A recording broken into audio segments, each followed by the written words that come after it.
आकाशवाणी रांची से प्रस्तुत है समाचार ध्वनि चित्र।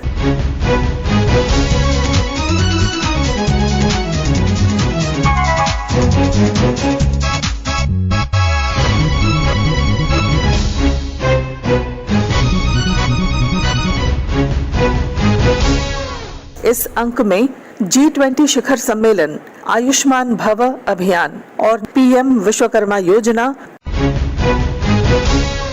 भारत की अध्यक्षता में पिछले दिनों नई दिल्ली के भारत मंडपम में 2 दिवसीय G20 शिखर सम्मेलन आयोजित किया गया, जिसमें 125 देशों के राष्ट्राध्यक्ष और उनके प्रतिनिधियों ने हिस्सा लिया। प्रधानमंत्री नरेंद्र मोदी ने सम्मेलन के पहले दिन अपने अध्यक्षीय संबोधन में दक्षिण अफ्रीकी यूनियन के देशों को G20 में शामिल करने की घोषणा की।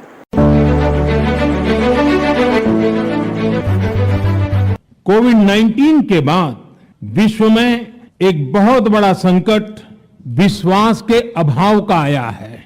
युद्ध ने इस ट्रस्ट डेफिसिट को और गहरा किया है। जब हम कोविड को हरा सकते हैं तो हम आपसी विश्वास पर आए इस संकट पर भी विजय प्राप्त कर सकते हैं।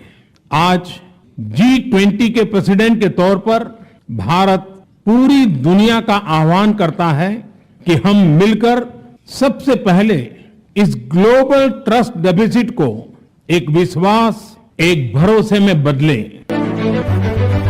यह हम सभी के साथ मिलकर चलने का समय है और इसलिए सबका साथ, सबका विकास, सबका विश्वास, सबका प्रयास का मंत्र हम सभी के लिए एक पथ प्रदर्शक बन सकता है। भारत की G20 प्रेसिडेंसी देश के भीतर और देश के बाहर इंक्लूजन का, सबका साथ का प्रतीक बन गई है। भारत में ये पीपल्स G20 बन गया। करोड़ों भारतीय इससे जुड़े। सबका साथ की भावना से ही भारत ने प्रस्ताव रखा था कि अफ्रीकन यूनियन को G20 की स्थायी सदस्यता दी जाए।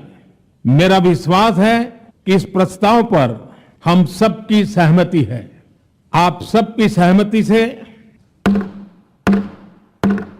मैं अफ्रीकन यूनियन के अध्यक्ष को G20 के स्थायी सदस्य के रूप में अपना स्थान ग्रहण करने के लिए आमंत्रित करता हूं।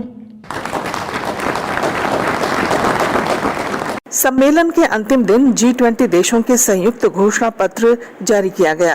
प्रधानमंत्री श्री मोदी ने इसकी घोषणा करते हुए अगले वर्ष ब्राजील में आयोजित होने वाले G20 की अध्यक्षता का प्रतीक हथौड़ा ब्राजील के राष्ट्रपति को सौंप दिया।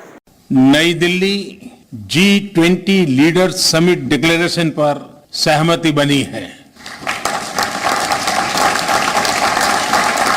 मेरा प्रस्ताव है कि इस लीडर्स डिक्लेरेशन को भी एडॉप्ट किया जाए। मैं इस डिक्लेरेशन को एडॉप्ट करने की घोषणा करता हूं।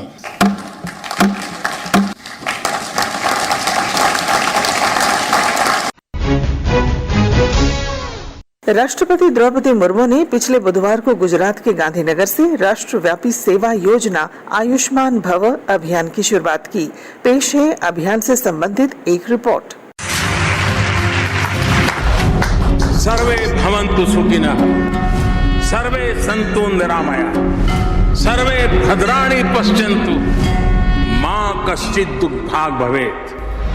भारत की संस्कृति में प्राचीन समय से ही संपूर्ण विश्व को ही निरामय बनाने की संकल्पना की है। इसी संस्कृति को जीवंत रखते हुए भारत सरकार स्वस्थ भारत का सपना लिए आगे बढ़ रही है और भारत के अंतिम नागरिक तक सभी सरकारी सुविधाएं उनके स्वास्थ्य एवं उपचार के लिए पहुंचे, वैसे प्रयास लगातार कर रही है।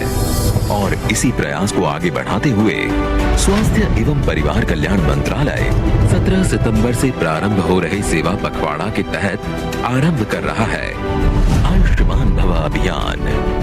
एक ऐसा हेल्थ अभियान जो कि गांव और शहरी विस्तार में स्वास्थ्य जागृति के लिए विभिन्न कार्यक्रम करेगा, जिसके तहत सर्वप्रथम है आयुष्मान आपके द्वार तृतीय चरण, जिसके अंतर्गत 17 सितंबर से ग्रामीण एवं शहरी विस्तार में पीएम जय योजना के जितने पात्र नागरिकों को आयुष्मान कार्ड प्राप्त नहीं हुआ है, उनके घर तक कार्ड बनवाने तथा वितरण की मुहिम की जाएगी, जिससे हर लाभार्थी तक आयुष्मान कार्ड सुनिश्चित किया जाए।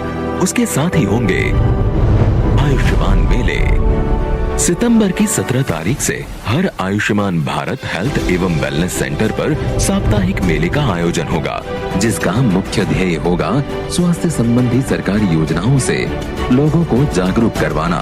साथ ही टीबी, हाइपरटेंशन, डायबिटीज तथा सिकल सेल की जांच एवं माताओं व बच्चों का टीकाकरण भी होगा।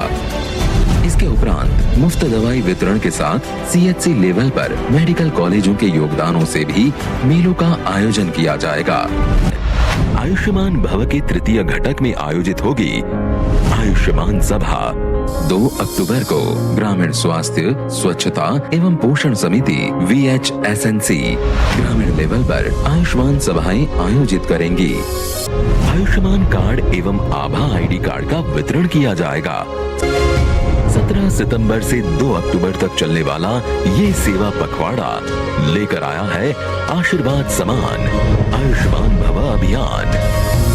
आज माननीय राष्ट्रपति जी के कर कमलों से इस अभियान को देश हित के लिए शुरू किया जा रहा है। गरीबी का एक बहुत बड़ा कारण बीमारी होती है। इस चिंता से मुक्त करने के लिए राष्ट्रव्यापी आयुष्मान भारत योजना शुरू की गई है। माननीय प्रधानमंत्री मोदी जी के संकल्प से सिद्ध हो रहे इस अभियान से अंत्योदय तक सरकार के सभी स्वास्थ्य लाभ पहुंचाने के लिए हम कटिबद्ध हैं। आयुष्मान भव का अभियान। राष्ट्रपति द्रौपदी मुर्मू ने कार्यक्रम को संबोधित करते हुए कहा कि यह अभियान स्वस्थ भारत के लक्ष्य को हासिल करने में मददगार साबित होगा। भारत सरकार ने सस्टेनेबल डेवलपमेंट गोल्स को हासिल करने के लिए लोकलाइजिंग सस्टेनेबल डेवलपमेंट गोल्स का प्रभावी तरीका अपनाया है। मुझे ये देखकर बहुत प्रसन्नता हुई है कि स्वास्थ्य सेवाओं की आखिरी छोर तक पहुंचाने के इस अभियान को सेवा पखवाड़ा नाम दिया गया है। प्रधानमंत्री श्री नरेंद्र मोदी जी के जन्म दिवस यानी 17 सितंबर से आरंभ होकर ये अभियान 2 अक्टूबर यानी गांधी जयंती के दिन संपन्न होगा।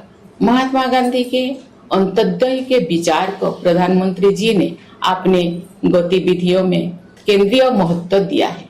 आखिरी गांव के आखिरी व्यक्ति तक स्वास्थ्य सेवाएं पहुंचाने का आयुष्मान भव अभियान अंत्योदय के आदर्श के प्रेरित है।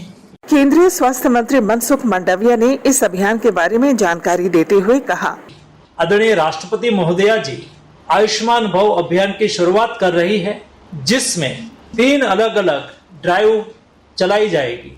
आयुष्मान भव अभियान में आयुष्मान आपके द्वार, तीसरा चरण आयुष्मान मेला, आयुष्मान गांव और आयुष्मान वार्ड, आयुष्मान सभा का आयोजन। इसके अतिरिक्त अंगदान शपथ अभियान।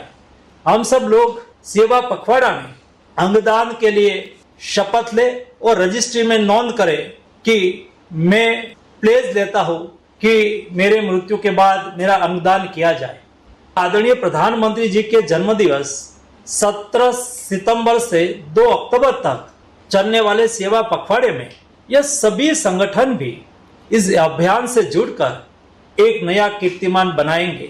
मैं देश के सभी नागरिकों को आज आह्वान करूंगा कि आप भी इस अभियान का हिस्सा बने।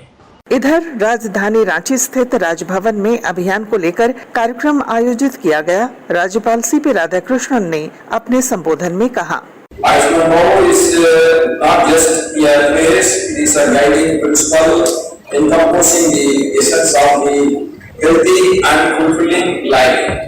It is an ancient Sanskrit term that translates to may you live long and healthy. Live long is okay, but we should live long with a healthy health. In today's world, it represents the comprehensive approach to healthcare and well-being for all. I am delighted to say that Ayushman Bhav is a comprehensive health initiative. राज्य के स्वास्थ्य मंत्री बन्ना गुप्ता ने केंद्र के इस योजना को पूरी गंभीरता से लागू करने का संकल्प व्यक्त किया।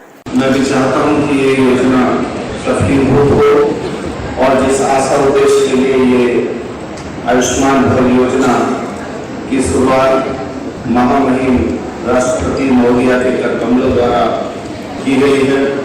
इसकी सफलता की मैं कामना करता हूँ। आयुष्मान भव का भी आज शुभारंभ हो रहा है। राष्ट्र के अंतिम पायदान पे खड़े व्यक्ति तक ये लाभ कैसे पहुंचे, इसके लिए हम सारे लोग यहाँ चिंतन मनन करने के लिए उपस्थित हैं।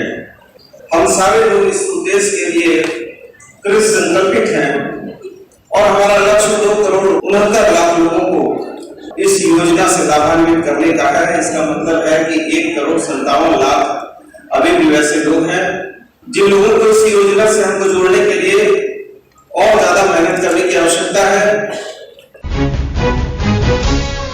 केंद्र सरकार द्वारा कल से पीएम विश्वकर्मा योजना का शुभारंभ किया जा रहा है। प्रस्तुत है इस योजना के संबंध में एक पूर्वावलोकन।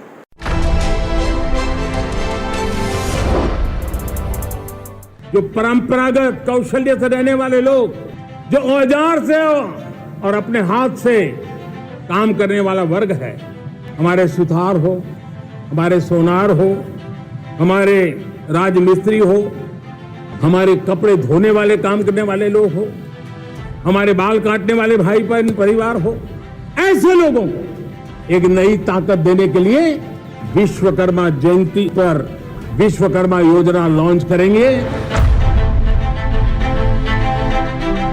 शिल्पकारों और कारीगरों के उत्थान हेतु माननीय प्रधानमंत्री श्री नरेंद्र मोदी जी के विजन एवं मार्गदर्शन से भारत सरकार ने उठाया एक ऐतिहासिक कदम, पीएम विश्वकर्मा। तमाम विश्वकर्मा भाई बहनों के लिए पीएम विश्वकर्मा भारत सरकार की एक ऐसी पहल है जिससे हमारे देश के करोड़ों शिल्पकारों, दस्तकारों और कारीगरों के हाथ और भी मजबूत होंगे। इस योजना के अंतर्गत 18 प्रकार के शिल्प एवं व्यवसाय चिन्हित किए गए हैं।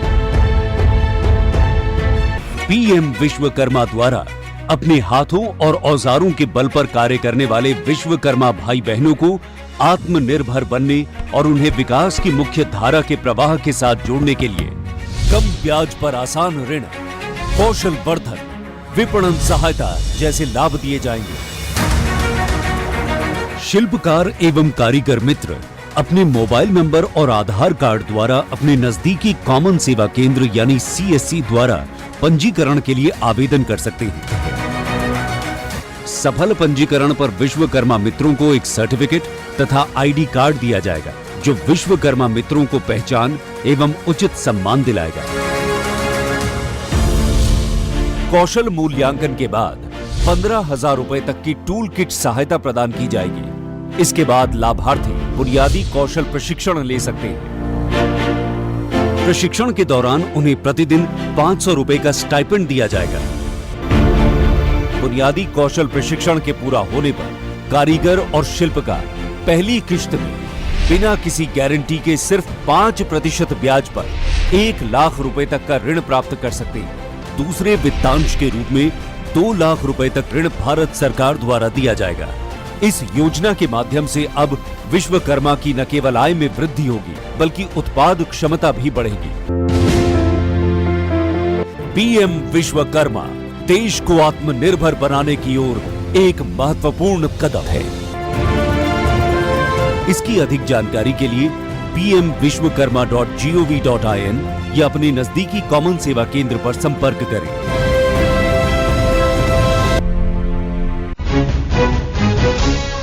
इसके साथ ही आकाशवाणी रांची से समाचार ध्वनि चित्र का आज का संस्करण समाप्त हुआ। हर शनिवार ये कार्यक्रम रात्रि 7:45 बजे समाचार एकांश द्वारा प्रस्तुत किया जाता है। संपादक शिल्पी, प्रस्तुतकर्ता अरविंद कुमार और प्रवक्ता पूनम करकट्टा।